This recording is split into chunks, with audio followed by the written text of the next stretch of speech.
मुहतरम उलमाए किराम, दीनी और मिलनी भाइयों, सौदा नशीब प्यारी माँ और बहनों,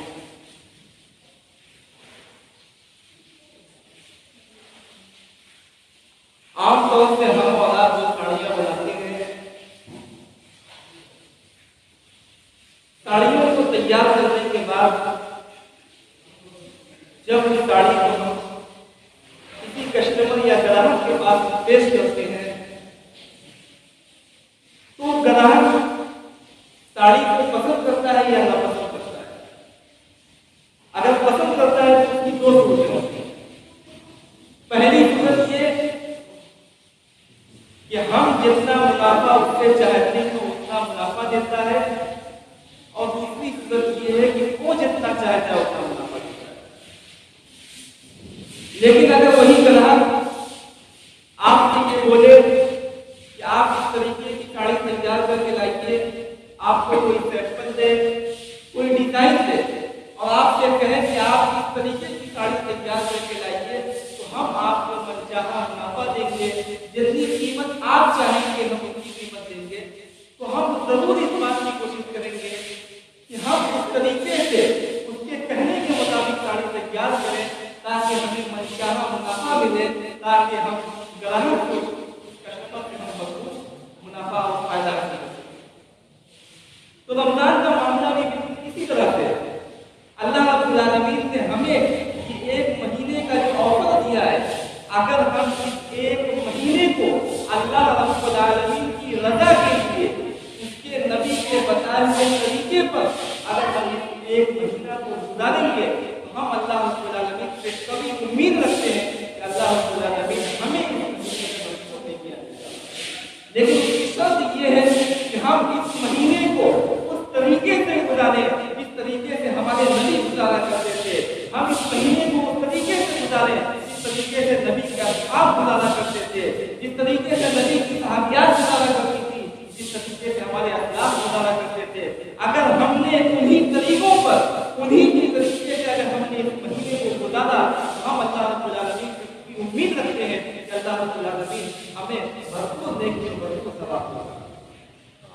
रमजान का महीना बार बार नहीं मिलता है, ये रमजान का महीना जिंदगी में बार बार नहीं आता है। इसलिए इस रमजान के महीने को हम आखिरी रमजान समझकर हम अल्लाह रब्बुल आलमीन की इबादत करें, वैसे ही इबादत करें जैसे नबी करीम जनाब मोहम्मद रसूलुल्लाह सल्लल्लाहु अलैहि वसल्लम किया करते थे। हम रमजान में अपने वक्त को जाया और बर्बाद न करें। हम रमजान का फायदा उसी तरीके से उठाएं जिस तरीके से नबी के असहाब और नबी सल्लल्लाहु अलैहि वसल्लम उठाया करते थे।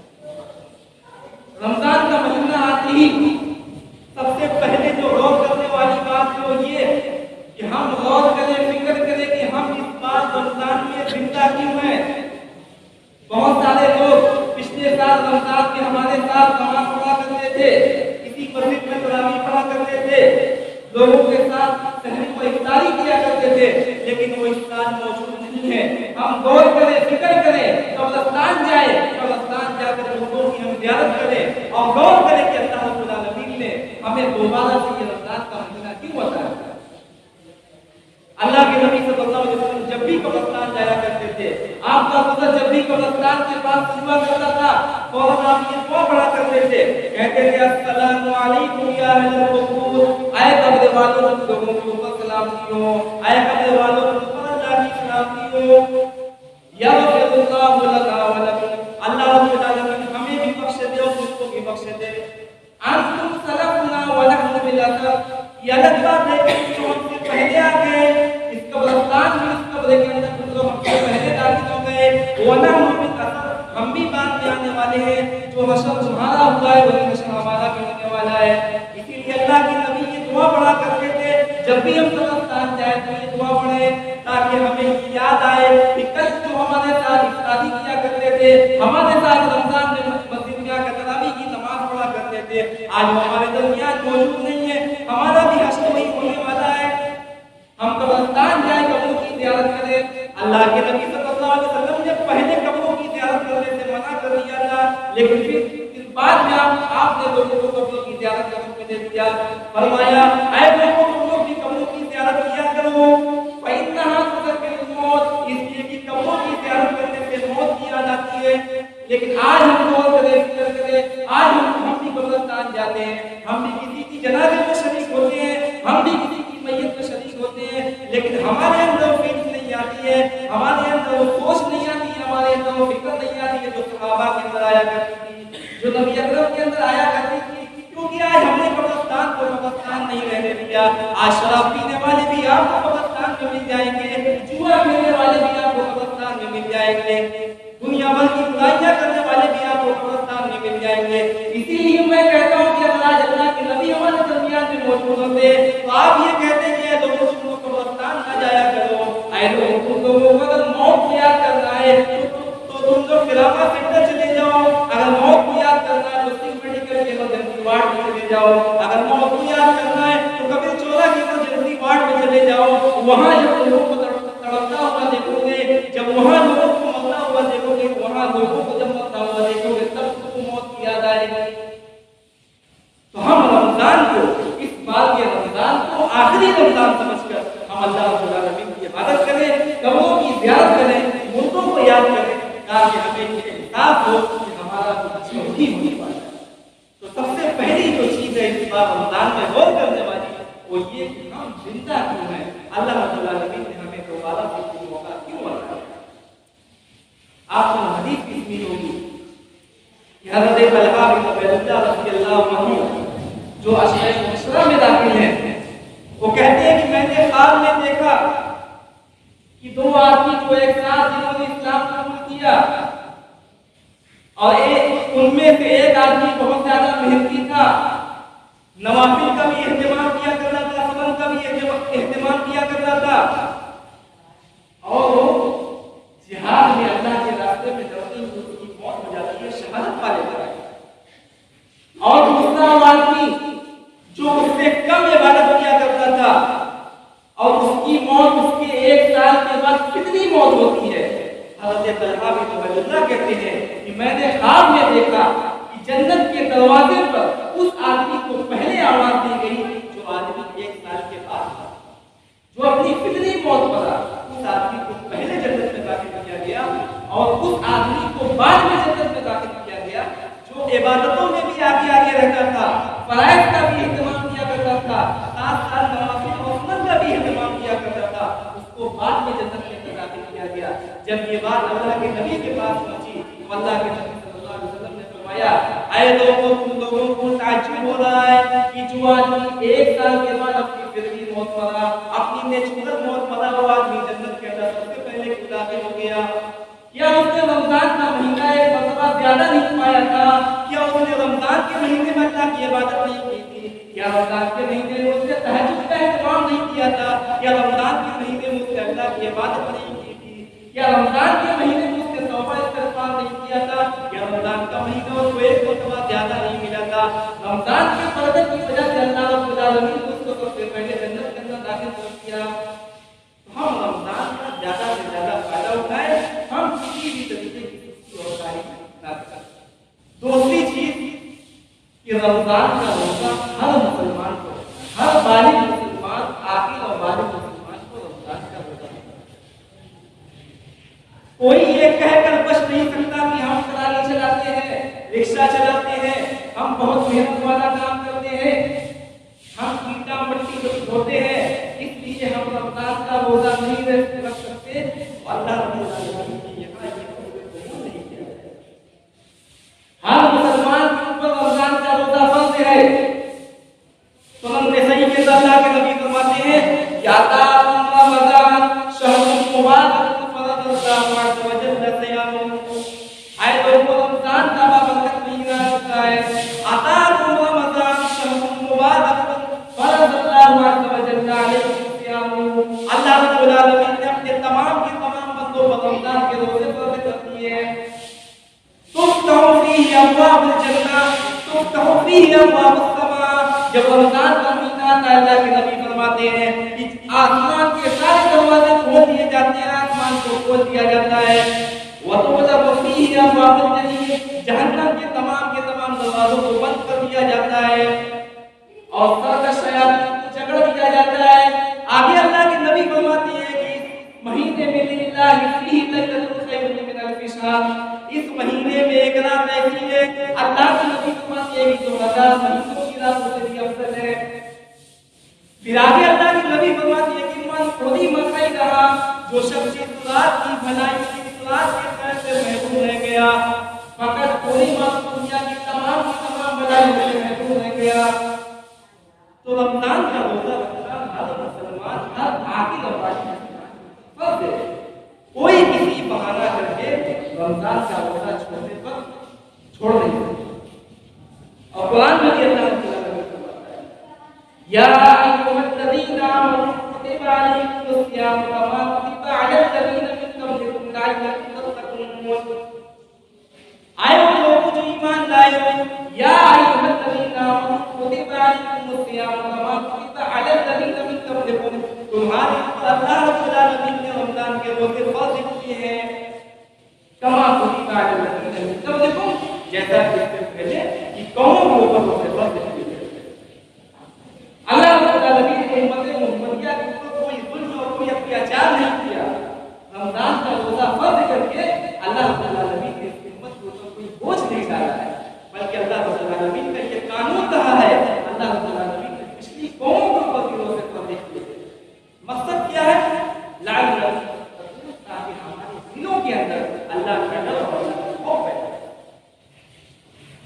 तो रमजान आने के बाद हमारी दूसरी जिम्मेदारी है कि हम रमजान का रोजा रखें। तीसरे नंबर पर सहरी और इफ्तारी का एहतमाम करें। बहुत सारे लोग होते हैं जो रात में सोते हैं, सोते वक्त अपने बगल में साइड में पानी रख देते हैं, बिस्कुट वगैरह रख देते हैं, जैसे ही फजर का टाइम होने लगता है वो पानी पीकर ऐसे सुला देते हैं। सहरी अल्लाह के रसूल सल्लल्लाहु अलैहि वसल्लम की सुन्नत है और सहरी में अल्लाह रब्बुल आलमीन ने बरकत दी है। इसलिए रमजान में सहरी और इफ्तारी का एहतमाम करें। और सहरी का ये भी मतलब नहीं है कि आप इतना ज्यादा खाने की उसको डिनर समझ लें। बहुत सारे लोग होते हैं जो सहरी में इस तरीके से इंतजाम करते हैं और इस तरीके से खाते हैं जैसे रात का खाना। रात से उठकर सहरी का एहतमाम करती हैं, पकाने में बनाने में लगी रहती हैं, उनको भी इस तरीके का एहतमाम नहीं करना चाहिए। सहरी है, रोजा रखना है, इंसान के बाद जो कुछ भी रात का बचा हुआ है या थोड़ा बहुत सुबह उस सहरी के टाइम में बना दिया जाए, उसी पर दफा कर दिया जाए। इसलिए बहुत ज्यादा इस पर जोर नहीं दिया जाए, बहुत ज्यादा उसका एहतमाम ना किया जाए कि 2 बजे 1 बजे रात से औरतें उठकर उसका एहतमाम करें, क्योंकि औरतों का भी ये महीना है। ये महीना सिर्फ मर्दों की इबादत करने के लिए नहीं है, बल्कि औरतों की इबादत करने के लिए है। इसलिए उनके ऊपर जुल्म और अत्याचार न किया जाए, बल्कि उनको भी अल्लाह की इबादत करने पर उठाया जाए और खाने पीने पर ज्यादा ध्यान दें। चौथी चीज, इस रमजान के महीने में अल्लाह अपने एक एक गुनाहों को याद किया जाए। पिछले साल 3 मई को ईद का दिन था, उस 3 मई से लेकर शाबान की आखिरी तारीख तक यानी 22 या 23 मार्च तक हमने जो भी गुनाह किया है, हमसे जो भी खताएं हुई है, एक एक खताओं को, एक एक गुनाहों को याद करके अल्लाह रब्बुल आलमीन से तौबा की जाए, अल्लाह रब्बुल आलमीन से माफी मांगी जाए, ताकि अल्लाह रब्बुल आलमीन हमारे गुनाहों को माफ करे। और तौबा ऐसे नहीं की होती है, तौबा की शर्तें हैं, जब कोई शर्तें न पाई जाए तौबा करनी होती है। सबसे पहली शर्त यह है कि गुनाहों का इकरार किया जाए, गुनाह को गुनाह माना जाए। बहुत सारे लोग होते हैं जो गुनाह करने के बाद ढिठाई करते हैं, गुनाह को गुनाह नहीं समझते। अल्लाह रब्बुल आलमीन को गुनाह को गुनाह माना जाए, गुनाहों का इकरार किया जाए। अल्लाह के नबी सल्लल्लाहु अलैहि वसल्लम के जमाने में माई नबी आते हैं, कहते हैं अल्लाह के नबी मुझसे ज़िना हो गया है, आप मुझे सजा दे दीजिए। अल्लाह के नबी अपना चेहरा फेर देते हैं। दोबारा कहते हैं कि अल्लाह के नबी मुझसे ज़िना हुआ, आप मुझे सजा दीजिए। फिर अल्लाह के नबी अपना चेहरा फेर देते हैं। जब तीसरी मर्तबा कहते हैं अल्लाह के नबी मुझसे ज़िना हो गया है, आप मुझे सजा दे दीजिए, तब अल्लाह के नबी को सजा देते हैं। तो अपने गुनाह का इकरार करते हैं। गुनाह का इकरार करने से अल्लाह रब्बुल आलमीन तौबा जल्दी कबूल करता है। जो शख्स गुनाह पर गुनाह करते जाता है, गुनाह को गुनाह नहीं समझता है और ढिठाई करता है, अल्लाह रब्बुल आलमीन ऐसे लोगों की तौबा पर कभी भी नहीं कबूल करता। दूसरी चीज, गुनाह पर नादिम और शर्मिंदा होना चाहिए।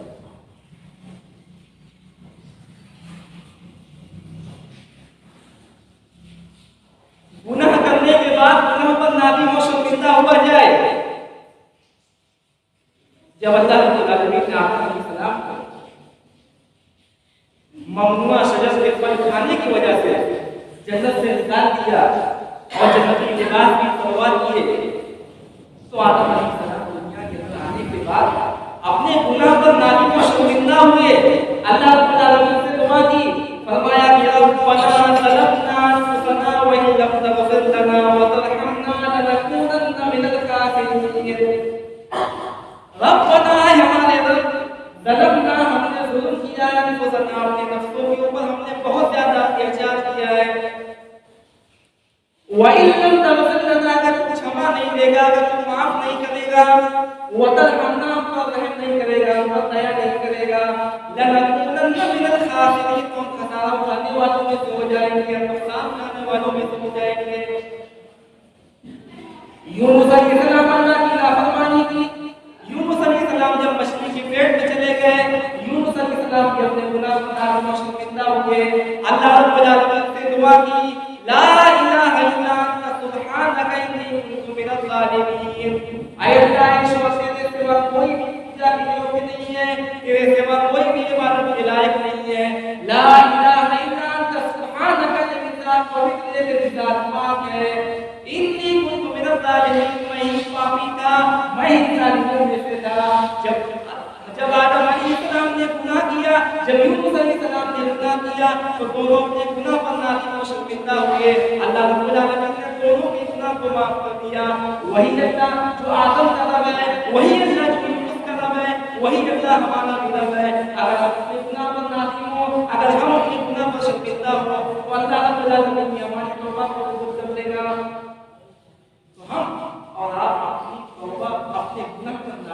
शर्मिंदा हूँ। तीसरी चीज, जब हम अल्लाह रब्बुल आलमीन से तौबा करें, अल्लाह रब्बुल आलमीन से जब इस्तिग़फ़ार करें, हम दिल में ये इरादा करें, ये अहद करें कि हम आज के बाद ये गुनाह नहीं करेंगे।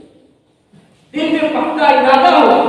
अगर हमारे दिल में जोर होगा, हम ये सोचेंगे कि हम अभी तो अल्लाह रब्बुल आलमीन से दुआ कर रहे हैं, लेकिन बाद में फिर ये गुनाह करेंगे, तो अल्लाह रब्बुल आलमीन कबूल नहीं करेगा।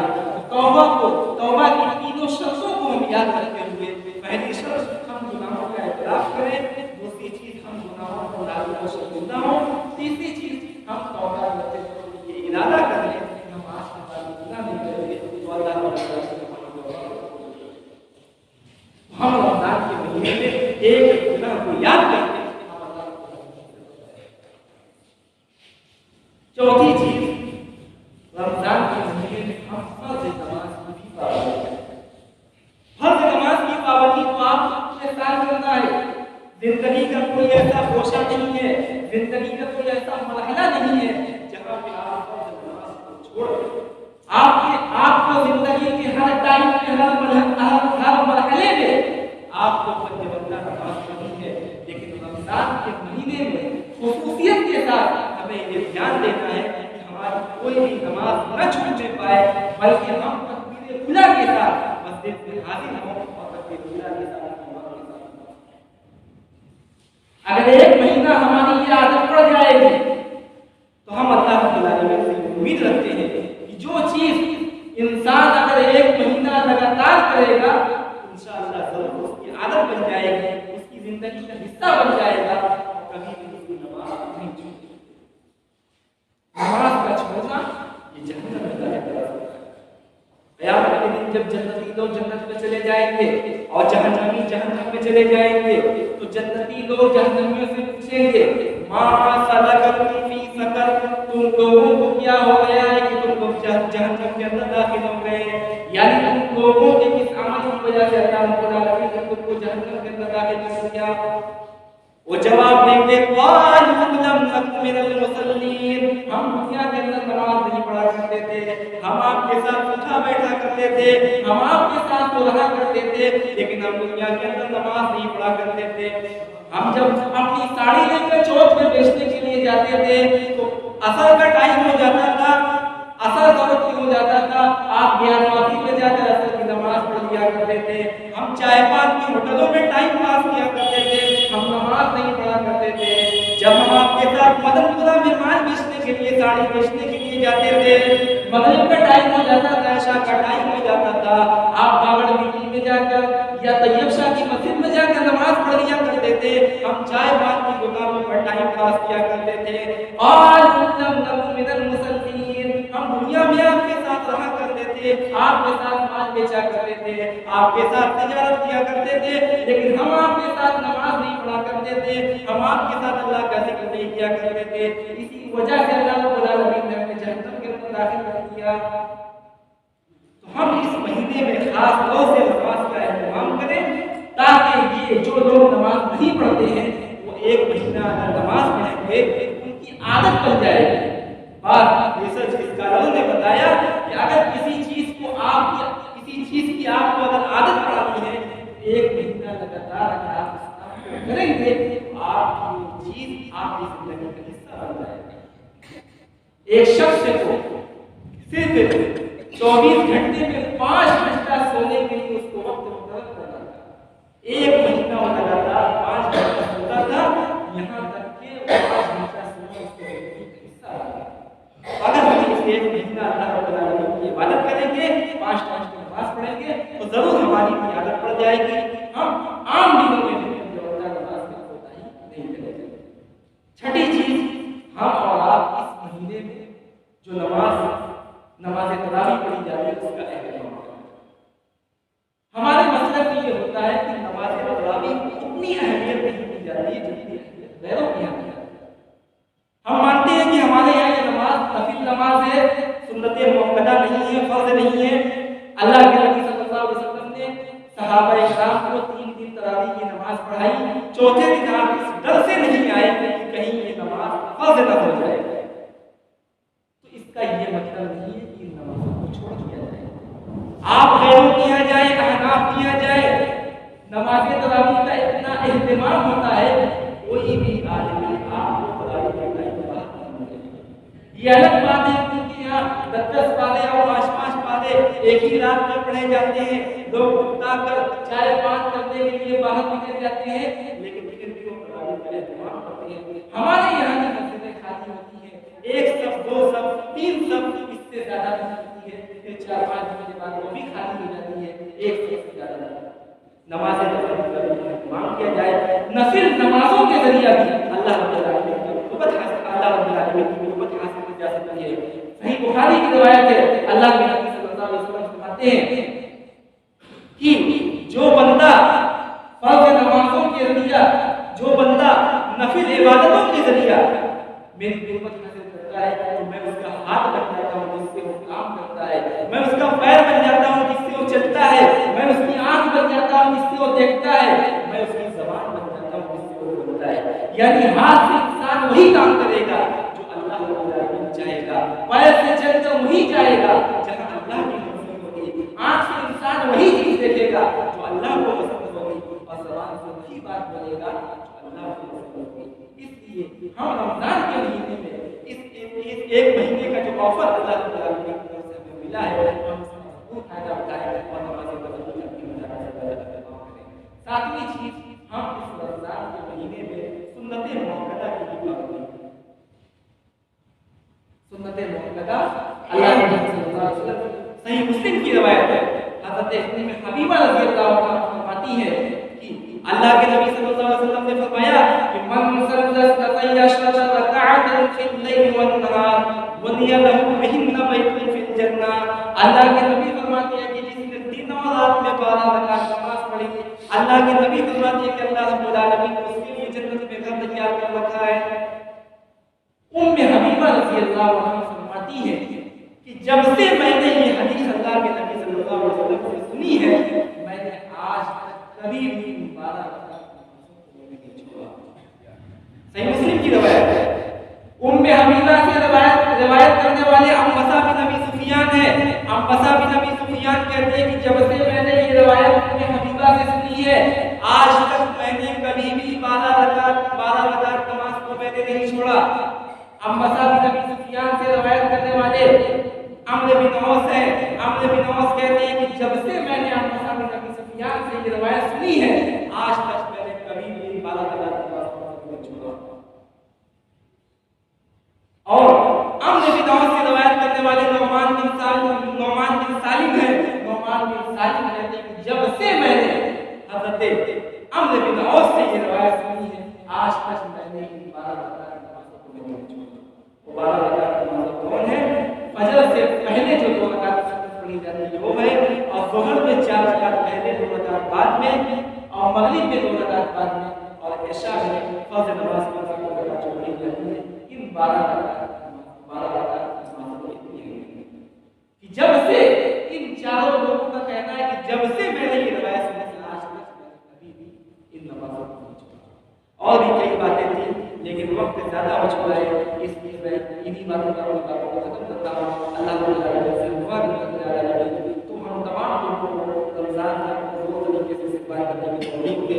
ऐ अल्लाह, तो हम तमाम लोगों को रमज़ान के महीने में दो तरीके से फ़ायदा उठाने की तौफीक दे। ऐ अल्लाह, हम रमज़ान में जितनी भी इबादतें करें, ऐ अल्लाह, वो तेरी रज़ा के लिए हो, तेरी खुशी के लिए हो। ऐ अल्लाह, हमारी इबादतों को जो भी हम रमज़ान में करने वाले हैं, ऐ अल्लाह, हमारी इबादतों को कबूल वाले। ऐ अल्लाह, जब तक भी मुझे मज़ीदार इस्लामी मज़ीदार है, और जब हमारा